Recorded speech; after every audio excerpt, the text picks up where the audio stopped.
کافی اچھا ہے. تو اللہ کا فضل و کرم ہے کہ اس طرح کے پروگرام آپ لوگوں نے منایا،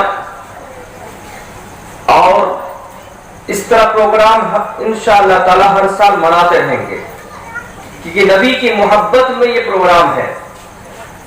جلوس بھی ہر سال نکالیں گے، اس طرح کا پروگرام بھی ہم لوگ انشاءاللہ ہر سال منائیں گے. پروگرام اس طرح منانا یہ نبی کی محبت میں یہ سوچتا ہوں کہ نبی کی محبت میں جو بھی کام کریں گے اچھا کام، ہمارے اعمال اگر اچھے ہو نہ ہو، بس محبت رسول میں اتنے دیر تک بیٹھے رہنا.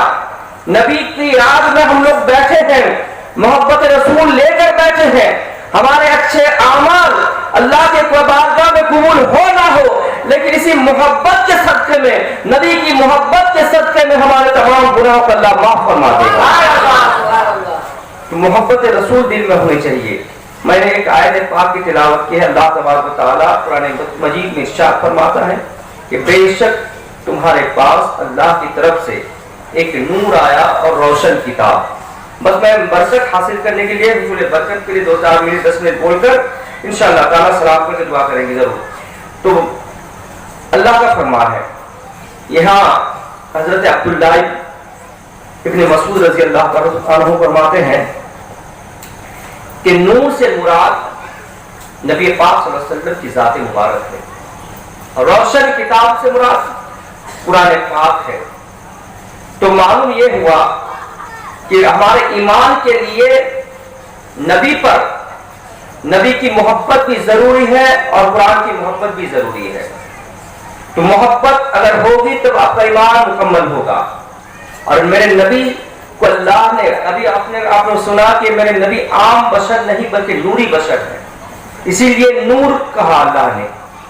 میرے ایک صحابی ہیں حضرت جابر رضی اللہ تعالیٰ عنہ، نبی کی بارگاہ میں حاضری دیتے ہیں اور سوال کرتے، یا رسول اللہ صلی اللہ علیہ وسلم آپ مجھے خبر دیجئے، اب ہمیں بتائیے کہ اللہ نے سب سے پہلے کس چیز کو پیدا فرمایا.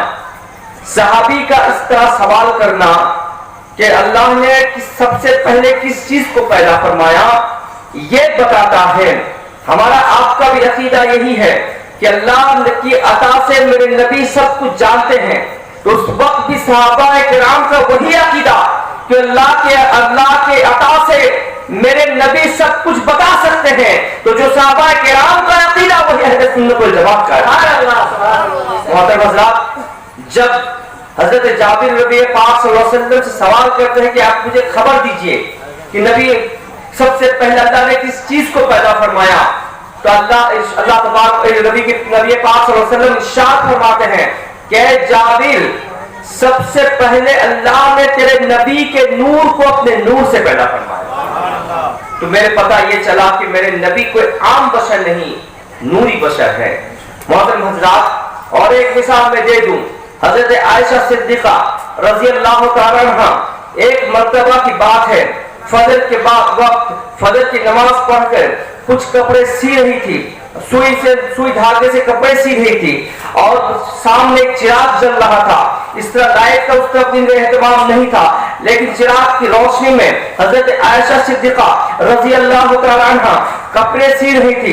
اچانک ہوا چلتی ہے اور اسی ہوا میں چلنے کے باوجود چلنے سے اس چراغ کی روشنی بجھ جاتی ہے، وہ آگ بجھ جاتی ہے، تو پورا گھر جو ہے اندھیرا ہو جاتا ہے. جب اندھیرا ہو جاتا ہے کسی وجہ سے ان کے ہاتھ سے وہ سوئی دھاگا گر جاتی ہے اور حضرت عائشہ فرماتی ہے کہ میں اس سوئی کو ڈھونڈنے کی کوشش کرتی ہوں، لیکن اندھیرا اتنا ہو جاتا ہے کہ اس سوئی کو میں ڈھونڈ نہیں پاتی. میں بیٹھی رہتی ہوں، مجھے سمجھ میں نہیں آتا میں کیا کروں. تھوڑی دیر بیٹھنے کے بعد اتنے میں آقا دو جہاں صلی اللہ علیہ وسلم میرے گھر تشریف لاتے ہیں. جب میرے گھر تشریف لاتے ہیں اس وقت میرے سرکار کے چہرے مبارک سے اتنی روشنی پھیلتی ہے کہ پورا گھر جو اندھیرا ہوتا ہے پورا گھر روشن ہو جاتا ہے، اور اسی روشنی میں سوئی کو ڈھونڈ لیتی ہوں. آقا حضرت عائشہ فرماتی ہے یا رسول اللہ صلی اللہ علیہ وسلم آپ کا چہرہ مبارک کتنا روشن ہے جو پورا گھر روشن ہو گیا،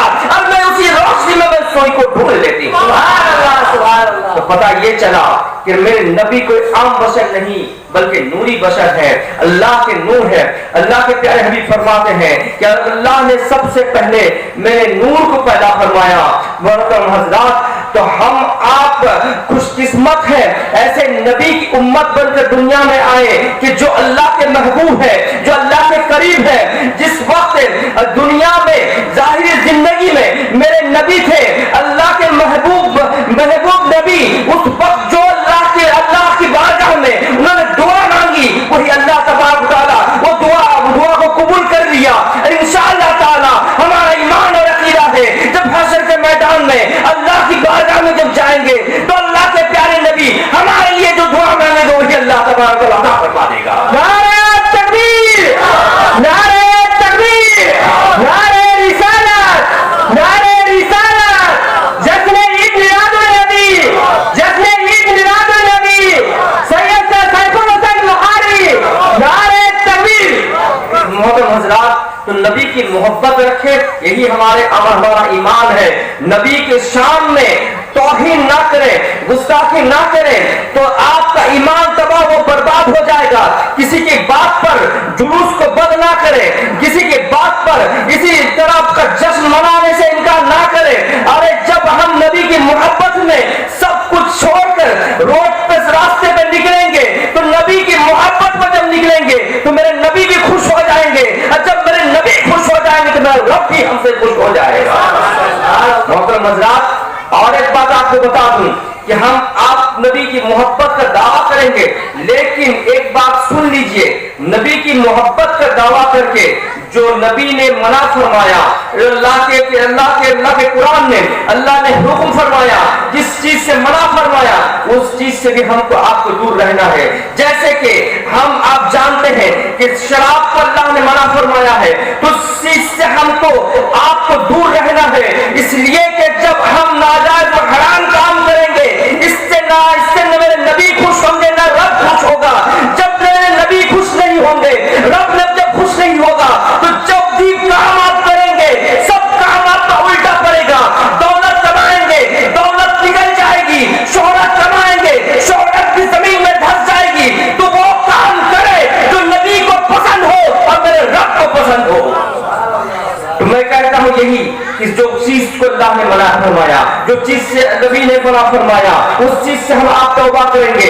اس طرح پروگرام میں اگر کوئی فائدہ نہ پہنچے تو پروگرام کر کے بھی کوئی فائدہ نہیں، اس لیے کہ ہم اگر خراب کام میں جائیں گے تو یہ دیکھ کر دوسرے بھی انگلی اٹھائیں گے کہ نہیں تو نبی کی محبت کا دعویٰ تو کرتے ہیں لیکن محبت میں اس کی کامیابی نہیں ہے، یہ غلط کام بھی کرتے ہیں۔ ہم مسلمان نہیں جو نبی کی محبت میں ہم جلوس بھی نکالیں گے اور شراب بھی پئیں گے، وہ مسلمان ہم نہیں جو نبی کی محبت میں اس طرح پروگرام سجائیں گے اور جوا کھیلیں گے، وہ مسلمان ہم نہیں۔ اسی لیے جو ہے آپ سب کام کریں لیکن ناجائز و حرام کام سے آپ توبہ کر لیں، تب جا کے آپ کی محبت ہوگی، تب جا کے آپ کے اصل محبت ہوگی۔ اور اگر اس طرح نہیں کر سکیں گے تو محبت آپ کا جھوٹی ہو جائے گا، آپ کی محبت جھوٹی ہو جائے گی۔ اسی لیے کہ محبت میں کچھ چھوڑنا یہی بہت محبت کہلاتی ہے۔ محبت کو میں وہ ناجائز و حرام کام سے آپ آج کے بعد سے توبہ کر لیجئے، جوا سے توبہ کیجئے، شراب سے توبہ کیجئے اور ان حرام کام سے توبہ کیجئے، زنا سے توبہ کیجئے۔ وہ کام کرے جو میرے رب کو پسند ہو، میرے نبی کو پسند ہو۔ محترم حضرات، کچھ لوگ جانتے نہیں کہ لوٹری کھیلنا جوا ہے، یہ بھی حرام کام ہے، یہ کریں گے تو آپ کے گھر میں جو ہے بلا آئے گی، مصیبتیں آئے گی، بیماری آئے گی، کیا ہو رہا ہے آپ کو پتہ نہیں چلے گا۔ شراب پئیں گے تو گھر میں جو ہے جو بلا آتی ہے وہ آپ کو پتہ نہیں، جو پیسہ نکلے گا وہ کہاں جائے گا، کیسے آپ کی عزت زمین پہ گھسے گی وہ آپ کو پتہ نہیں چلے گا۔ تو وقت رہتے ہی آپ اس سے توبہ کر لیں، جو حرام کام ہے ان سے توبہ کریں گے۔ اور آپ کے بتا دوں بہت سارے گاؤں میں نے منع کیا ہے، یہاں بھی آپ کو منع کرتا ہوں، جو چیز سے ہے جو اوجھلی کہتے ہیں یہ بھی حرام ہے، بہت سارے لوگ کھاتے ہیں۔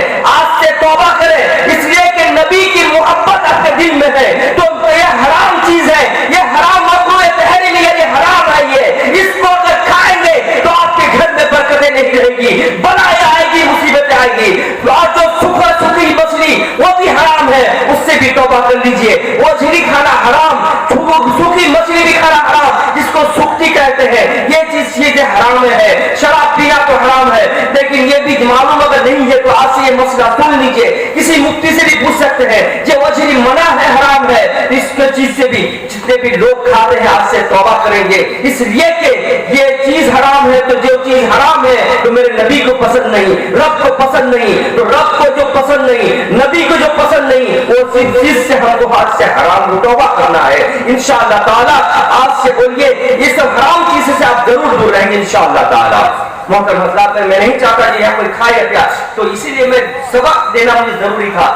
تقریر تو آپ لوگوں نے سنا, لیکن کچھ مسئلے کی باتیں, کچھ ایسی باتیں آپ کے سامنے رکھنی ضروری ہے کہ تاکہ یہ نہ لوگ کہہ سکے کہ پیر سے تو محبت کرتے ہیں, نبی سے تو محبت کرتے ہیں, رب سے تو محبت کرتے ہیں, لیکن یہ سب حرام چیزوں سے دور نہیں رہتے. محترم حضرات, اللہ تبارک و تعالی ہمیں آپ کو نیک کام کرنے کی توفیق عطا فرمائے. تقریر بہت دیر تک ہو گئی اور بس زیادہ آپ کے وقت میں نہیں لینا چاہتا, اس لیے کہ فجر کی نماز بھی آپ سب کو ادا کرنی ہے. اسی لیے کہ فجر کی نماز کو قضا کر کے بھی پروگرام کو منانا یہ بھی صحیح نہیں ہے.